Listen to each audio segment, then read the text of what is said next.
मैं अपने एक पेशेंट के बारे में आप लोगों को बताना चाहूंगा। मेरे एक पेशेंट थी, 18 साल की फीमेल है, जो कि एमए कर रही है। और उसको एक्चुअली में वो मेरे पास पेशेंट आई थी, उसको लेटरिन और उसका पेशाब उसको पता नहीं चलता था।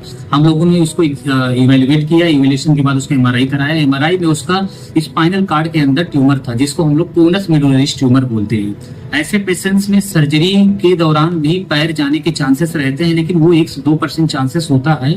हम लोगों ने इस पेशेंट को ऑपरेट किया और ऑपरेशन सक्सेसफुल रहा। ऑपरेशन के बाद पेशेंट का पैर भी पूरे चल रहे हैं, पेशेंट चल के आ रही है। और पेशेंट का सबसे बड़ी बात यह है कि पेशेंट का जो पेशाब है और लेटरिन है वो भी उसको पता चल रहा है और उसका कंट्रोल आ गया है। ऐसे मरीजों में जनरली पेशाब और लेटरिन अगर एक बार चला जाता है या पैर एक बार चला जाता है तो आने के एकदम ही चांसेस नहीं रहते, नील के बराबर रहते हैं। लेकिन हम लोगों ने इसको ऑपरेट किया और ऑपरेशन के बाद अभी पेशेंट 1.5 मंथ ऑपरेशन के हो चुके हैं। पेशेंट एकदम चल रही है, एकदम उसको पेशाब भी कंट्रोल हो रहा है। बाकी पेशेंट आपको खुद बताएगी कि हाँ मेरे साथ क्या हो रहा है। Thank you. मेरे स्पाइन में ट्यूमर था, तो जिसको हम एक दो जगह दिखाते हैं और वहां से हमें कोई भी फायदा नहीं होता है।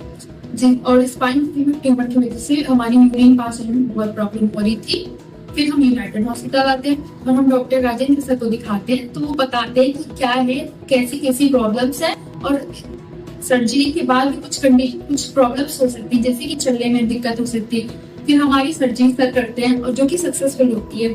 और अभी फिलहाल हम बिल्कुल ठीक हैं, यूरिन भी प्रॉपर पास होने लगी है और चलने फिरने में कोई दिक्कत नहीं है। और हमारा जो ट्रीटमेंट था वो आयुष्मान कार्ड के थ्रू हुआ है।